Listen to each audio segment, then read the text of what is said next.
enlarge the boundaries of science, new atomic knowledge must emerge out of the darkness, out of the unknown. Prepared is the vast outdoor laboratory. Eager, tense, the scientists wait. Installed is a new atomic weapon. Instruments near and far are ready. The stage is set. High is this zero tower, poised for the world's sixth atomic explosion.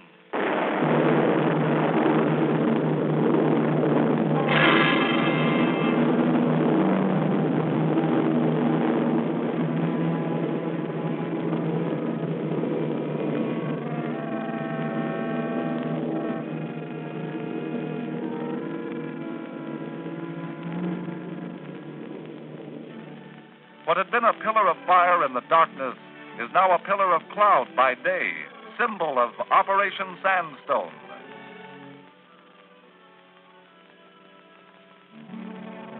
To the success of Operation Sandstone, all branches of the armed services and all civilian components of Joint Task Force 7 contributed. But this account is the story of the Navy's contribution.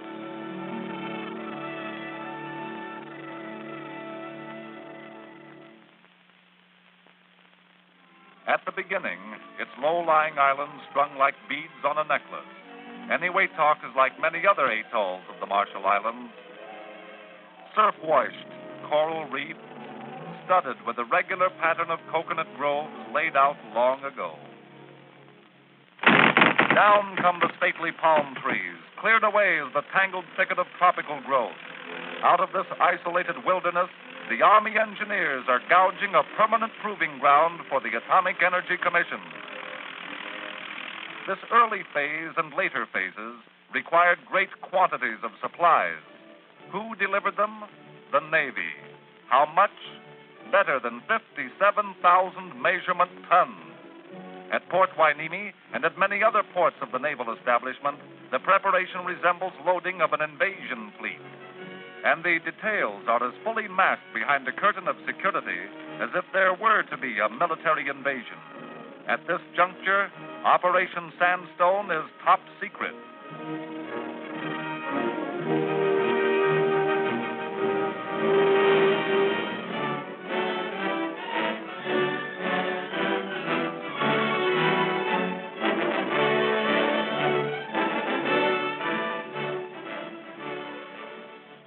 Meanwhile, on the other side of the world, the work of setting up a proving ground proceeds at swift pace. The march of events in a tight time schedule is abundant proof that inter-service planning has been good and that the coordination of civilian and military groups is excellent.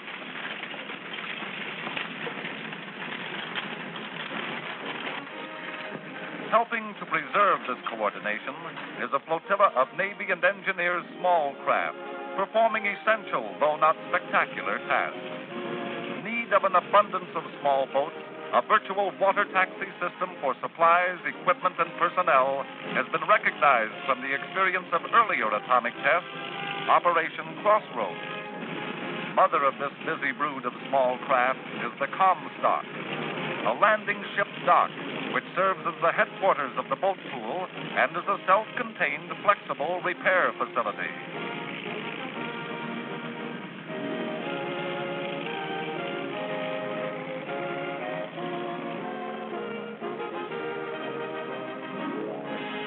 For operations of a Navy patrol bomber detachment, extensive maintenance and repair activities are established ashore. Air facilities had already been developed here during World War II, when Eniwetok, wrested from the Japanese by amphibious operations, had become an important air base.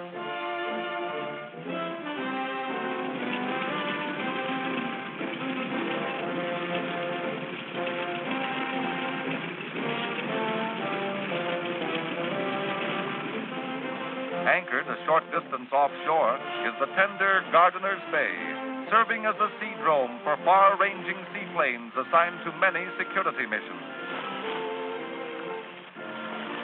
Thirsty fuel tanks are filled with high octane, but this is only one of the thousands of logistics problems that had to be met.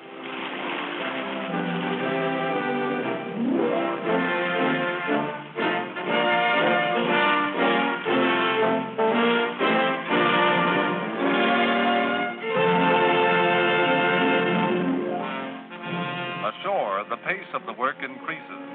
Here again, logistics play a major role. Fuel for the machines, tools for the men, cement by the multiple ton, all brought thousands of miles to create for the Atomic Energy Commission at this remote outpost an atomic test ground. Dominating the proving ground and its many installations are the 200-foot zero towers and the 75-foot photo towers. Disposed at various distances from the zero towers, experimental blast structures of the Navy's Bureau of Yards and Docks go up. Able to beach itself during loading procedures, an LSM has been chosen for the task of laying a submarine cable, another Navy function. The armored cable is to link the islands of the proving ground into a timing and instrumentation network. The network is to be of great dimension, and yet must satisfy demands for precision rarely ever before attempted or achieved in experiments of such scope. Under the supervision of a Coast Guard officer experienced in cable work, the job of laying nearly 1 million feet of cable is accomplished despite many obstacles. Splicing the cable, even with personnel expressly trained, is the crucial factor in meeting the operational deadline.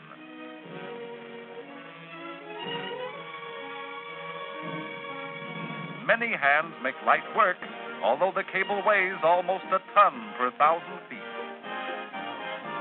While these advanced echelons are busily engaged, back in the United States, the main body of Joint Task Force 7 gets underway.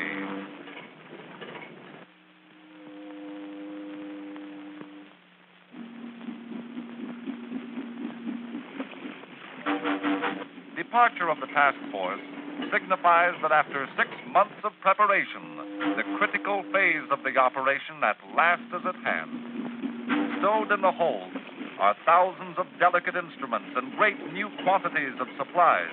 Aboard are large groups of scientists, military units participating in atomic weapon development, and a command staff organized on war-tested principles of joint operations. Lashed to the decks are aircraft being ferried to various points on the 4,500-mile voyage. Underway procedure follows rigid military precautions. Atomic secrets, atomic weapons, atomic know-how, all are precious freight that give ominous meaning to sleek destroyers keeping vigil on the flanks of the task force. Ships are for logistics, but ships are for security, too. The converted seaplane tender, Curtiss, provides definite facilities needed on her present mission. Routine tasks going on topside belie the secret work being performed in the shops and laboratories below. The skipper doesn't say much, but he knows. You might draw additional significance from these spruce marines, chosen for special security tasks afloat and ashore. And the gun crews hold a practice exercise. Exercise? Yes, but this is another version of exercise for all hands, and by captain's order, no less. But there are many other opportunities for recreation and relaxation as the ships move closer and closer to the tropics. Serving as the principal laboratory ship and as home and headquarters of the scientific staff is the Albemarle, sister ship of the Curtiss. Like other ships of the force, she is a weather station, gathering data for daily forecasts. Later, she'll be integrated into an extensive weather network. Now, this is the way a deck is scrubbed, and this is the way a deck is decorated. But while the work of the deck force sometimes coincides with leisure for the passengers sunning themselves in the balmy sea air, the ship is taut and happy. Below, the scientific staff spends long hours consulting on technical and operational problems. With the armed services in supporting roles, it is the civilian scientific group, drawn from many laboratories but directed by the Atomic Energy Commission, that is at the heart of the experiments. These men will determine the relative merits of 3 new weapons. Many tasks of the scientists demand air-conditioned laboratories. Temperature and humidity control and dust-free conditions are essential, particularly while delicate instrument assemblies are being made. Thousands of spare parts are stored by the scientists, but skilled machinists of the ship's force often manufacture spares in emergencies. Almost equally as many tasks are being performed aboard the carrier Bairoko. Radiological safety classes conducted underway afford an example of the excellence of the operation from the standpoint of national preparedness and security. Officers drawn from all the armed services are briefed on radiological dangers and trained in the techniques and problems of radiological safety. Various projects also provide opportunities for testing under field conditions many new instruments, operational procedures, and decontamination and safety techniques. The laboratories on the Bairoko, hence, are important at all stages of the operation.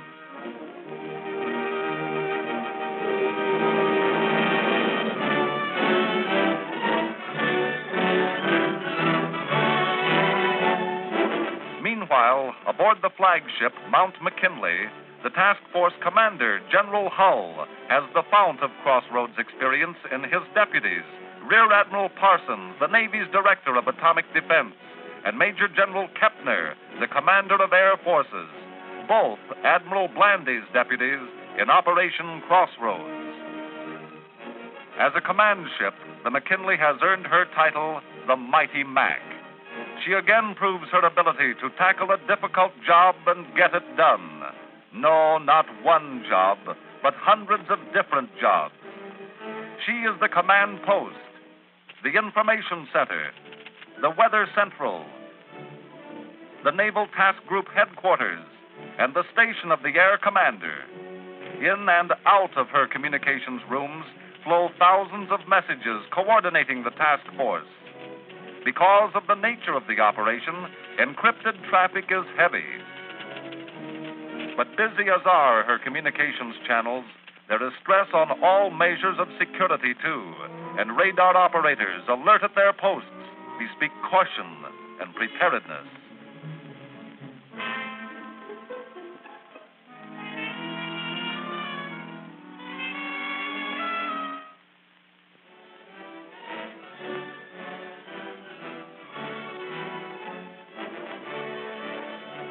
But as the main body of the task force heads for the forward areas, there is now an increased emphasis on airlift, particularly to Kwajalein, busy hive of air activity. Considerable rehabilitation has been conducted of facilities little used since World War II, or Operation Crossroads. Airlift is important in the logistics plan, for it telescopes time and abbreviates distance, linking the continental United States to the Marshall Islands. High-priority freight and important personnel are sped to many destinations by aircraft of the Military Air Transport Services. Airlift gives further flexibility to a complicated operations plan, permitting critical materials to be delivered with minimum delay and allowing difficult schedules to be met. To the Air Force has been assigned the majority of air duties, and here at Kwajalein are based the principal air components. Included in the flight plan are Navy Air-Sea Rescue Units, whose amphibians are equipped with small boats that can be parachuted to the surface of the sea. Navy-converted B-17s are used for anti-submarine patrol.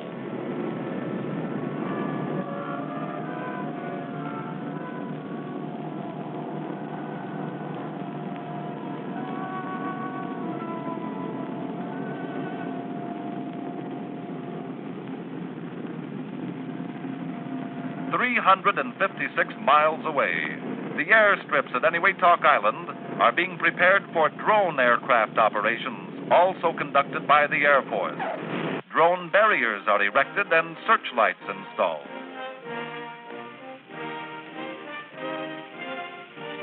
Certain areas of the proving ground are leveled, while at other points, earth barricades are formed to absorb or deflect the expected blast pressures. Activity reaches high pitch. Now hundreds of jobs are being done at once. Work, work, work.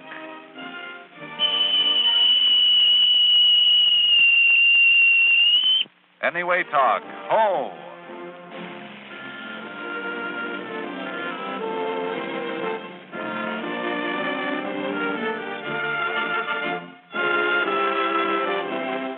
the main body of the task force arrives and anchors in the lagoon.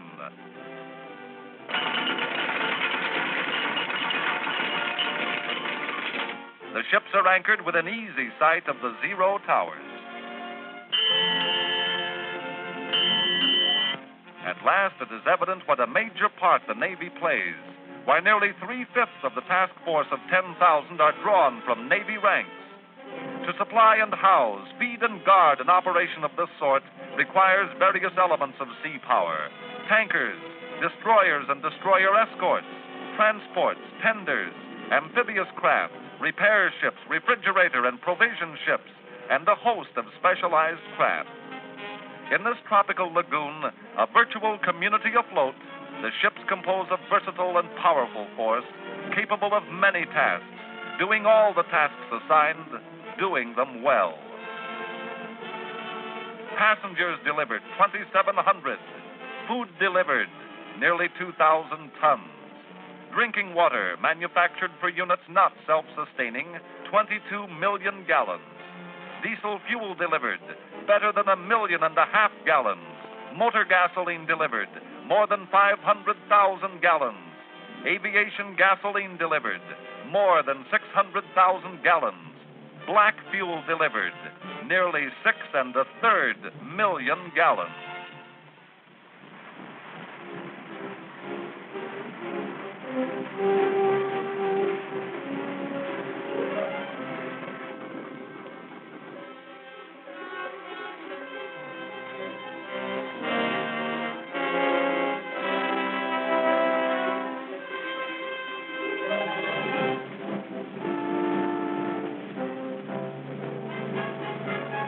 Men and equipment go ashore. Many phases of the instrumentation projects must still be carried out.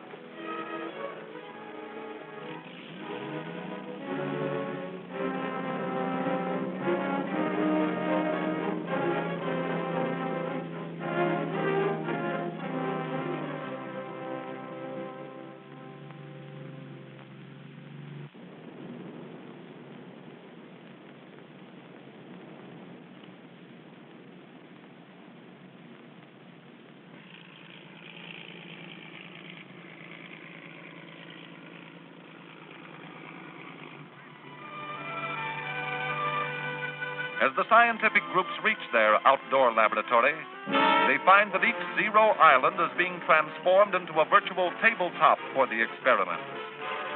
Work goes on apace.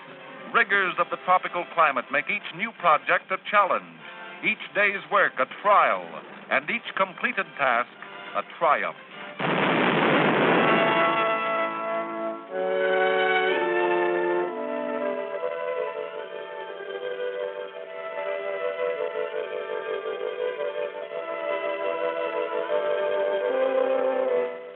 Will the job be done on time? It must be done on time. But there is sweat beneath the pitiless sun, and the coral sand, now robbed of its vegetation, provides many a trap for even those vehicles designed to operate on difficult terrain.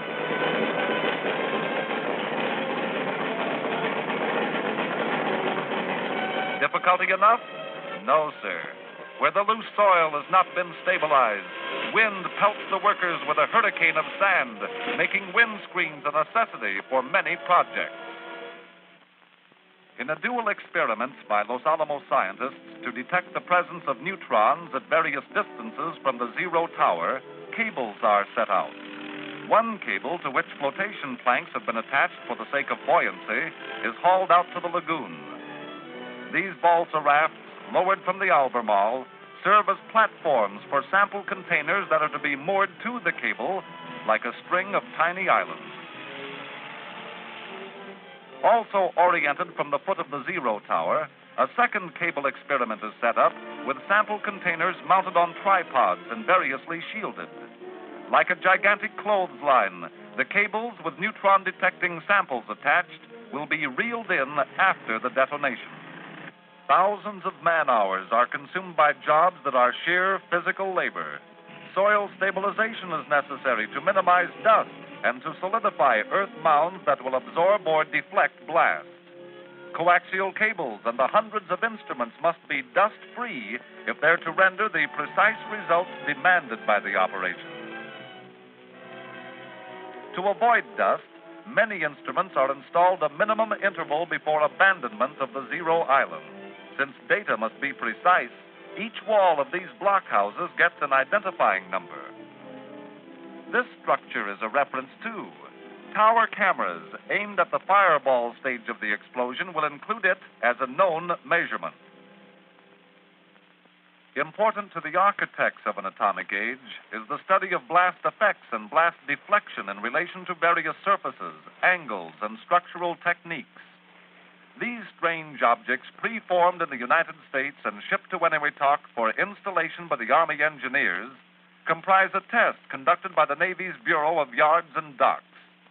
The structures are of different shape and size, set in different footings, and disposed differently to the zero tower. Hence, a great variety of data will result.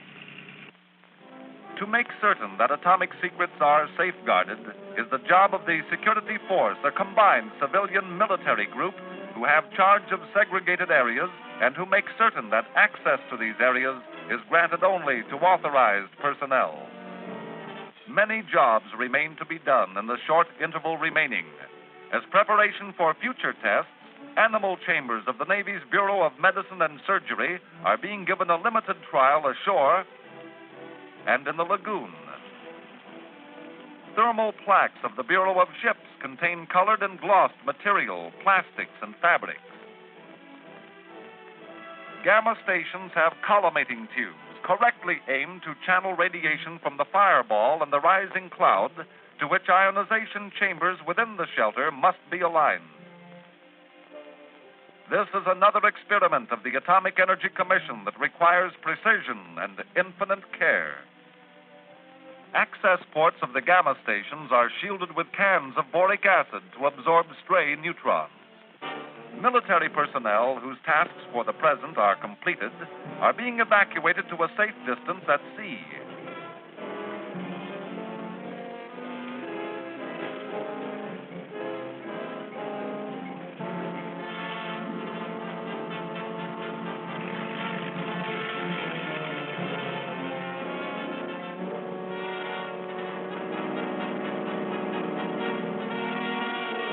Once afloat, they are again briefed in shipboard procedures to guard against all emergencies.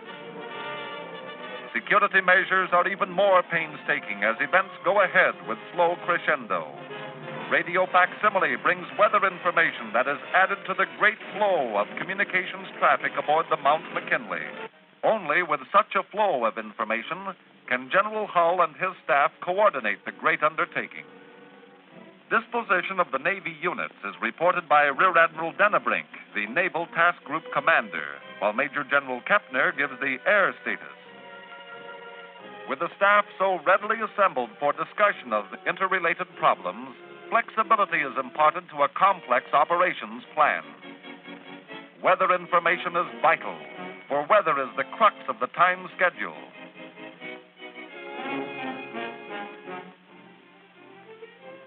Upon the forecasters depend many of the command decisions now to be made.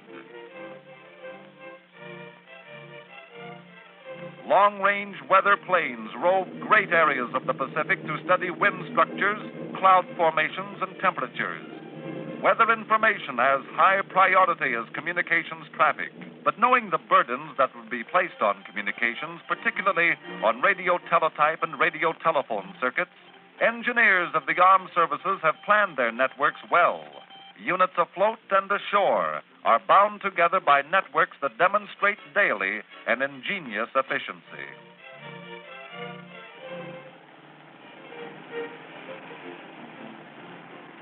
At Kwajalein, Air Force photoplanes are fueled and camera installations completed for full-scale dress rehearsal.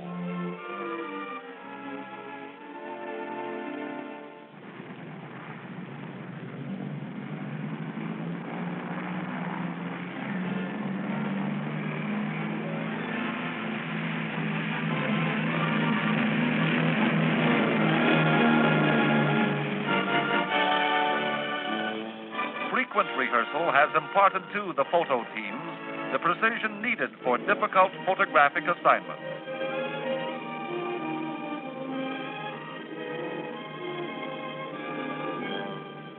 Of the photo towers at the proving ground, most interesting is that built on a coral shoal in the middle of the lagoon. Here, batteries of motion picture cameras running at various speeds to record the phenomena of atomic explosion will all be remotely triggered. Augmenting them are banks of still cameras. Last-minute projects are now being accomplished by scientific groups still on the Zero Island. Blast harps strung with soft wire are set out to give direct readings of blast pressures. Blast cans, called penny gauges, another economical method of obtaining direct readings of the blast, are put in place. Film, sensitive to gamma rays, is being distributed at hundreds of places, some exposed and some concealed in the blast structures. Navy experiments are many. This channeled device, called a film howitzer, will provide data on gamma penetration when angles are involved. Nearby, snugly tied in glass cloth, is a packet of medical samples. Between steel plates, representing various hull thicknesses, film will measure radiation penetration in relation to shielding.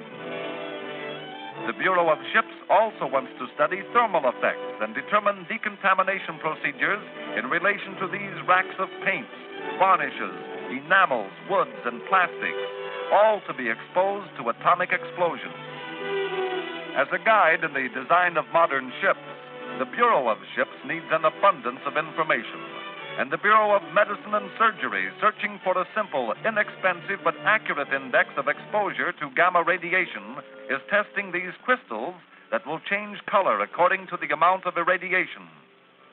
Such tests may have far-reaching effects in the exploration of many phases of an atomic era. Shielding afforded by cement is being studied, too. Biological assay material, exposed for Navy medical studies, is guarded from tropic heat and humidity by wrappings of glass wool.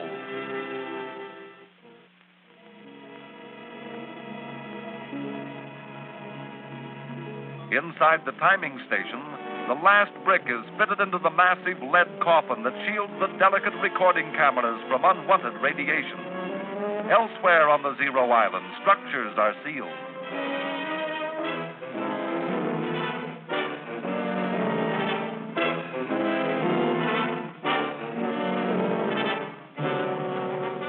Sentinel against the sky, this colossus of a zero tower is a symbol of a job done, a weapon installed, a laboratory ready. Time is short. Security guards and the scientists are the last to leave.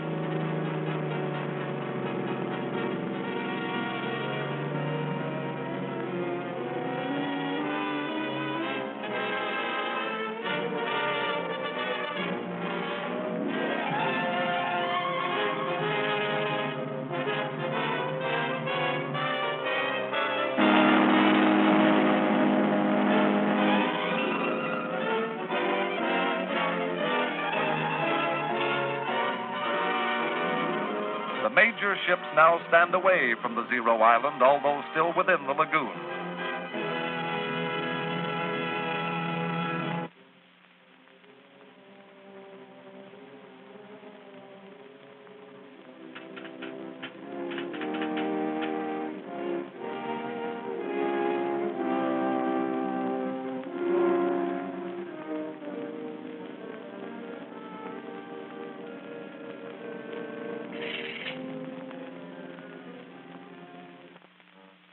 Behind is the giant laboratory, mute, deserted.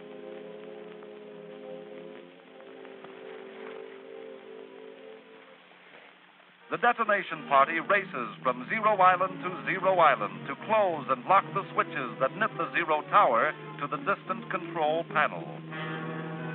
By radio telephone, frequent reports go to the scientific director.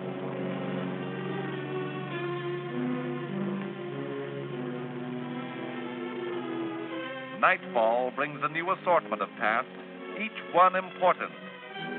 Now is no time for let-up.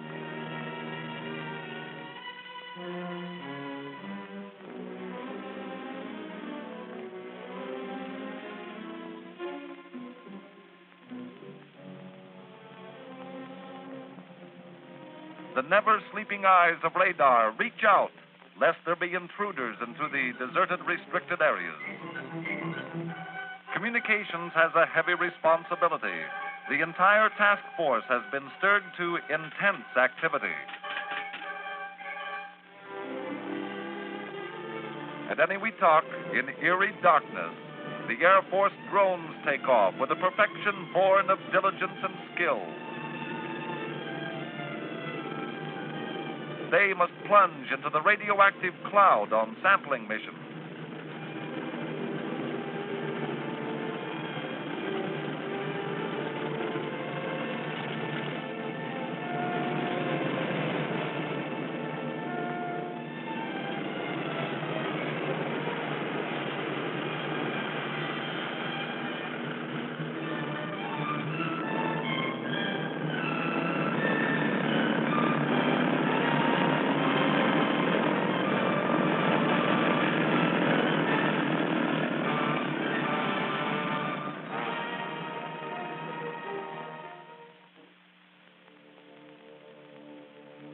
Nearby at the control island, a telemeter tower looms up, its antenna ready to receive signals from the blast footings that scientists within the telemetering station can record and interpret.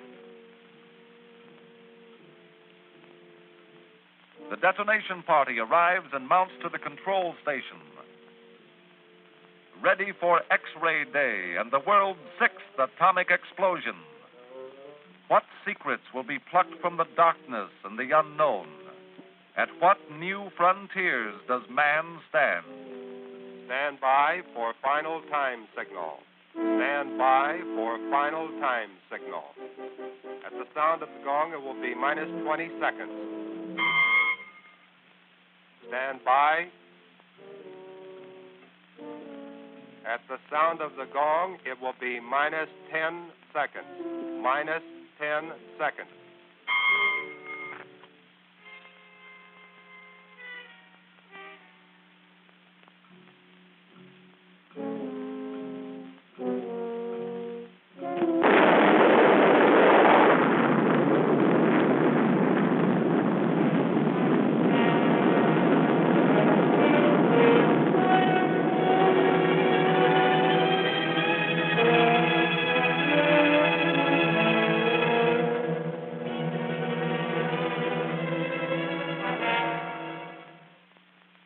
Etched against the morning sky, drones start into the radioactive cloud to gather air samples. Helicopters head toward the Zero Island.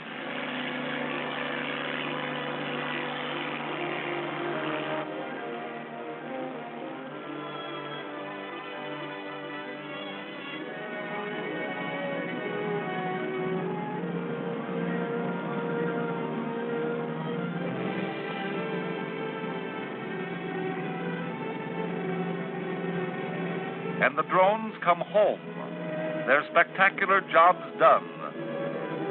They have snatched radioactive samples from the cloud in special filter traps, samples that will give an index to weapon efficiency.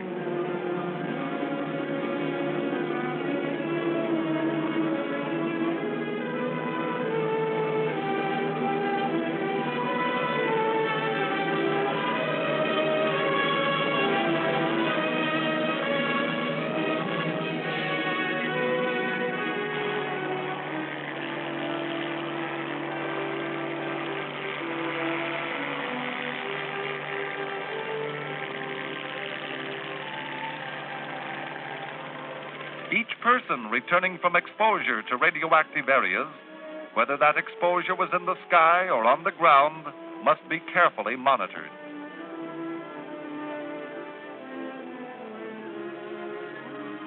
Among the many missions performed by the Navy helicopters, swift recovery of samples from the water and land cables proves the versatility of these craft.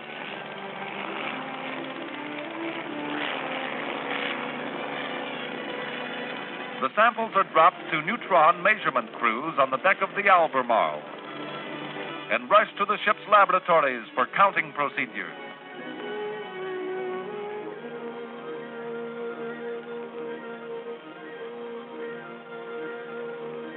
Helicopter shuttle service was a great boon to the scientific project. Small groups go ashore for recovery of instruments and inspection of installations. They are clad in disposable clothing and wear masks to prevent the ingestion of radioactive dust.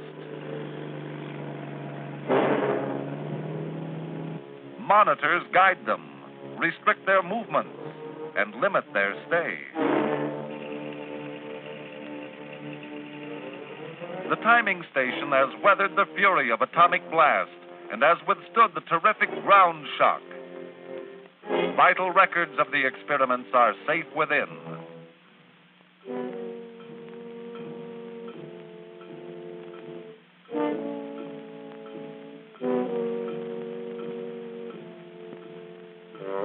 Everywhere are the telltale exhibits of the violence of the explosion. Some tell a vivid story and need no further explanation. Others require careful scrutiny. Assembly of data begins swiftly, although there must be no lingering in radioactive areas. Navy medical men gather up sample packets that will provide diversified material for careful laboratory analysis.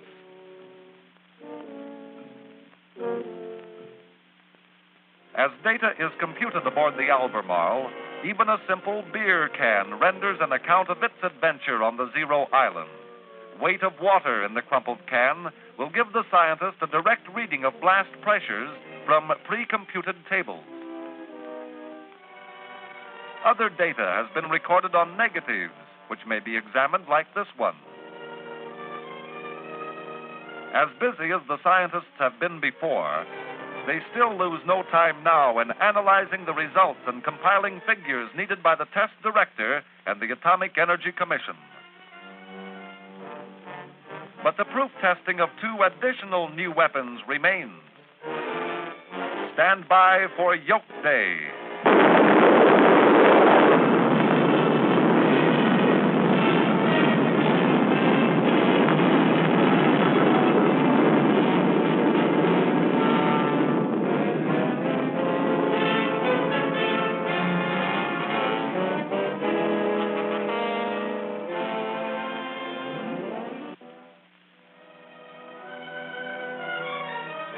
Stand by for Zebra Day.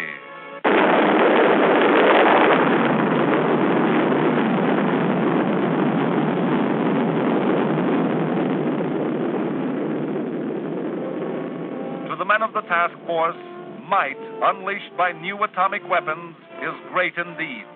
But greater still is the might of a mighty nation working together. The Atomic Energy Commission's new proving grounds and these new tests were made possible by teamwork. And while this account stressed the story of the Navy's contribution, it was a contribution to a joint task force and to a united effort in Operation Sandstone.